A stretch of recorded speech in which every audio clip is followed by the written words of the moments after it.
दोस्तों, क्या आपको कभी ऐसा लगता है आप कितना ही अच्छा करने की कोशिश करते हैं लेकिन आपके साथ बुरा ही होता है। अच्छे कर्म का कोई फल नहीं मिलता है।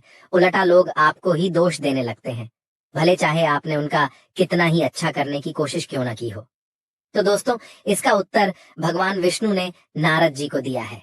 दोस्तों, एक बार भगवान विष्णु वैकुंठ लोक में बैठे हुए होते हैं।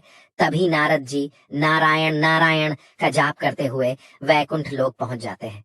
भगवान विष्णु अपने भक्त नारद को देखकर प्रसन्न होते हैं और कहते हैं, हे वत्स, आज तुम अवश्य ही कोई महत्वपूर्ण समाचार लेकर आए हो। नारद जी कहते हैं, हे प्रभु, आप तो सर्वज्ञाता है, आपसे क्या छिपा हुआ है। आप तो सब कुछ पहले से ही जानते हैं। मैं आपको क्या समाचार दे सकता हूँ। भगवान विष्णु कहते हैं, हे वत्स, फिर तुम इतनी शीघ्रता से किस कारण से आए हो। नारद जी कहते हैं, हे प्रभु, आप सब कुछ जानते हैं और मैं किस कारण से आया हूँ ये भी आपको पता है, लेकिन फिर भी मैं आपको बताने की चेष्टा करता हूँ। हे प्रभु, मैं आपके पास यह जानने के लिए आया हूँ कि मनुष्य अच्छे कर्म करने के बाद भी दुखी क्यों रहते हैं। मैं पृथ्वी लोक का भ्रमण करके आया हूँ और मैंने कई मनुष्यों को देखा है जो अच्छे कर्म करने के बाद भी दुखी ही रहते हैं। किंतु आपने तो कहा है कि अच्छे कर्मों का फल अच्छा ही मिलता है, तो फिर उन मनुष्यों को जीवन में दुख क्यों मिल रहे हैं। क्या अच्छे कर्म करना पाप है। नारद की बात सुनकर भगवान विष्णु मुस्कुराने लगते हैं और कहते हैं, हे वत्स, तुमने आज बहुत ही महत्वपूर्ण प्रश्न किया है और मैं ये भी जानता हूँ कि तुम्हारे मन में यह प्रश्न क्यों उत्पन्न हुआ है। मैं तुम्हारी इस शंका का समाधान अवश्य करूंगा। इस प्रश्न का उत्तर बताने से पहले मैं तुम्हें एक कथा सुनाता हूँ। इस कथा को तुम ध्यान से सुनना, तुम्हें तुम्हारे सभी प्रश्नों के उत्तर मिल जाएंगे।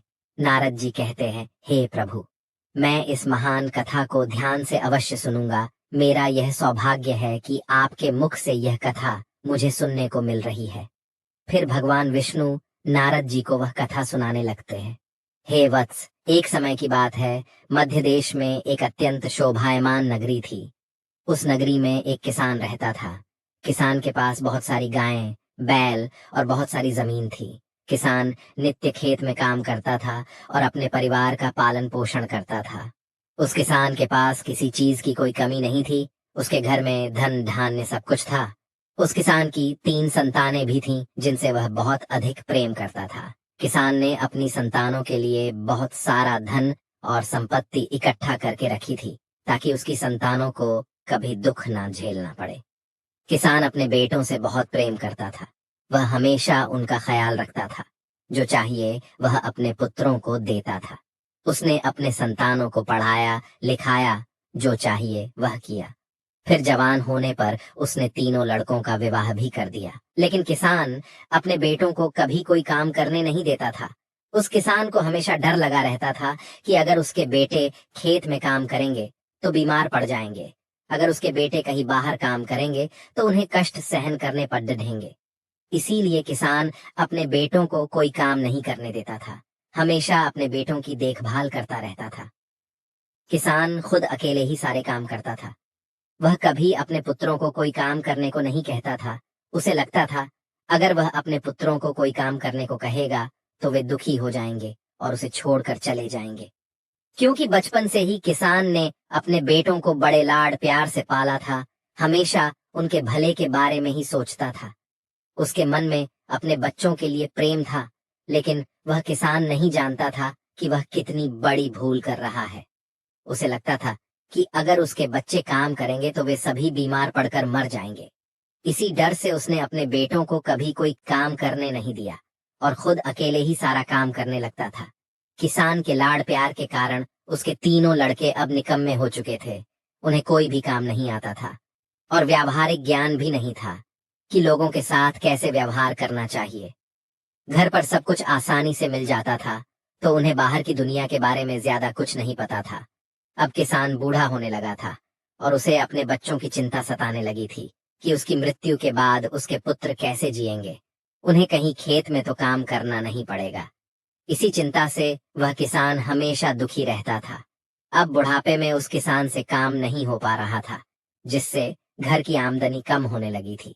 उसके तीनों पुत्रों का परिवार भी बड़ा हो गया। उनके भी पुत्र पुत्रियां हो गई थी। अब इतने बड़े परिवार को संभालने के लिए अधिक धन और अनाज की जरूरत पड़ रही थी, लेकिन किसान इतना सब कुछ अकेले नहीं कर पा रहा था, जिससे उसके पुत्र भी अब उससे द्वेष करने लगे थे। सारा दोष वे पुत्र अपने पिता पर ही डालने लगे थे। उस किसान के पुत्रों को अपने पिता पर बहुत क्रोध आने लगा था। वे सोचने लगे थे कि हमारे पिता ने हमारे लिए कुछ नहीं किया, जीवन भर काम करके उसने हमारे लिए कुछ भी नहीं छोड़ा, सब कुछ कमाकर खर्च कर दिया। अगर बहुत सारा धन इकट्ठा करके रख देते तो हम जीवन भर बैठकर आराम से खा सकते थे, लेकिन हमारे पिता ने हमारे लिए कुछ भी नहीं किया। भगवान विष्णु कहते हैं, देखो नारद, उस किसान ने बचपन से ही अपने पुत्रों की बहुत अच्छी तरह से देखभाल की थी। उसने उनकी हर मांग पूरी की, उन्हें जो जो चाहिए था वह सब कुछ दिया। उसने उन्हें कभी कोई काम करने नहीं दिया, सारा काम वह अकेले ही करता था। उसने अपने बेटों को कभी कोई कष्ट होने नहीं दिया। उसने अपने बेटों के लिए हमेशा अच्छा ही करने की कोशिश की थी। उसने कभी उनका बुरा करने का विचार तक नहीं किया था। लेकिन इतना सब कुछ होने के बावजूद भी उस किसान के पुत्र उसे भला बुरा ही कहने लगते हैं, सारा दोष अपने पिता पर ही डालने लगते हैं। तो तुम बताओ नारद, अब इसमें गलती उस पिता की है या उसके पुत्रों की?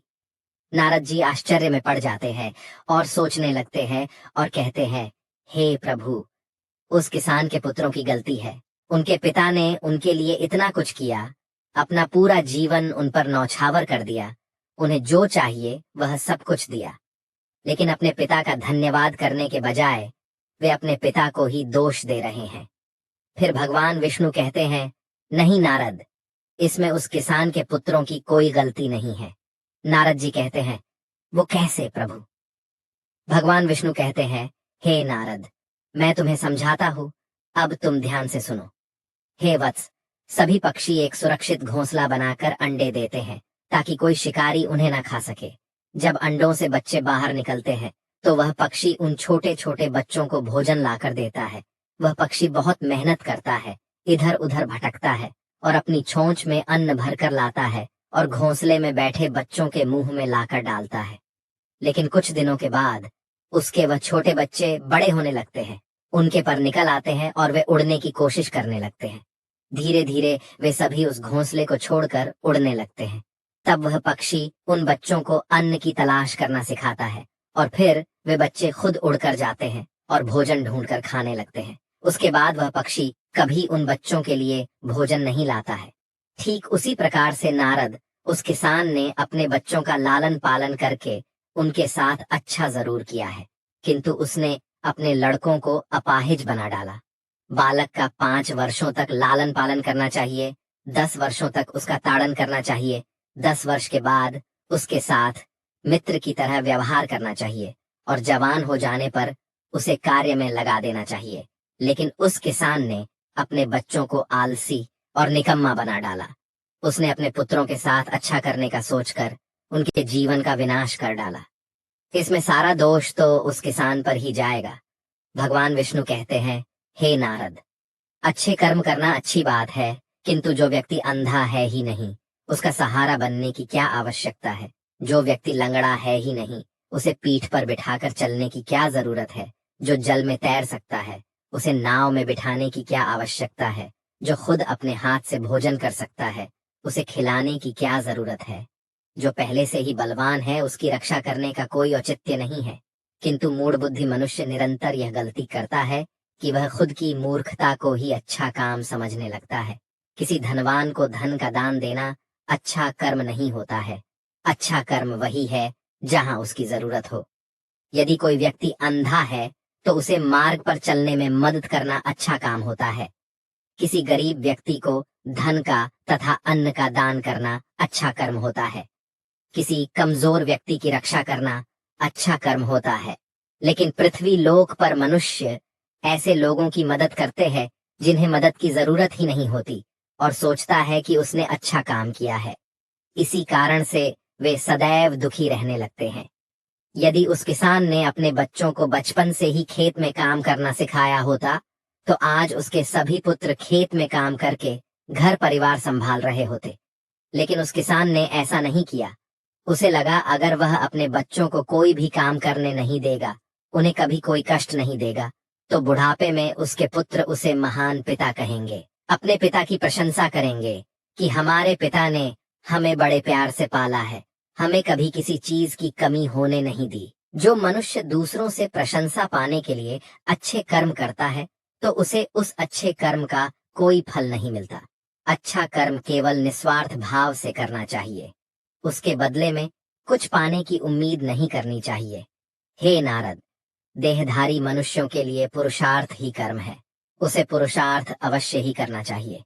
व्रत उपवास की भी समय सीमा निर्धारित होती है। जितने समय का व्रत होता है, उतना ही समय वह व्रत करना चाहिए, तभी व्रत का फल मिलता है। व्रत का समय समाप्त होने पर व्रत करने से कोई लाभ नहीं मिलता। एकादशी का व्रत एकादशी को ही किया जाता है, अन्य दिन नहीं किया जाता। ठीक उसी प्रकार से अच्छे कर्म करने की भी समय सीमा निर्धारित होती है। जैसे किसी भूखे को उसका पेट भरने तक ही भोजन खिलाया जा सकता है, किंतु उसका पेट भरने के बाद उसे भोजन देने से वह व्यर्थ ही हो जाएगा। इसीलिए जिसे जितनी मदद की आवश्यकता है, केवल उतनी ही मदद करनी चाहिए। वही अच्छा कर्म होता है। किसी प्यासे की प्यास बुझने तक ही उसे पानी पिलाना चाहिए। प्यास बुझ जाने पर उसे पानी नहीं पिलाया जा सकता। ठीक वैसे ही किसी की मदद करते हैं तो उसको जितनी मदद की जरूरत है उतनी ही करनी चाहिए। उससे अधिक मदद करने पर वह व्यर्थ हो जाती है। जिसको मदद की जरूरत ना हो और मनुष्य उसकी मदद करता है, तो इसमें उस मनुष्य का स्वार्थ छिपा हुआ होता है। लोग दूसरे लोगों की बहुत ज्यादा मदद करते हैं, उन्हें आवश्यकता ना होने पर भी उनकी मदद कर देते हैं, और फिर बदले में उनसे मदद की उम्मीद लगाए बैठते हैं, जिससे उनके द्वारा किए गए अच्छे कर्म का सारा फल व्यर्थ ही हो जाता है। फिर नारद जी को सब कुछ समझ में आ जाता है और वे कहने लगते हैं, हे प्रभु, आप धन्य हैं। आपने अच्छे कर्म और उसके फलों का जो महत्वपूर्ण ज्ञान दिया है, वह समस्त मानव जाति के कल्याण के लिए अत्यंत उपयोगी है। तो दोस्तों, इस प्रकार से भगवान विष्णु ने नारद जी को अच्छे कर्मों का अर्थ बताया है। आपको यह कथा कैसी लगी कमेंट करके जरूर बताएं। अगर यह जानकारी अच्छी लगी तो वीडियो को लाइक जरूर करें और कमेंट में जय श्री हरि विष्णु जरूर लिखें। साथ ही चैनल को सब्सक्राइब जरूर करें। आप सभी का धन्यवाद।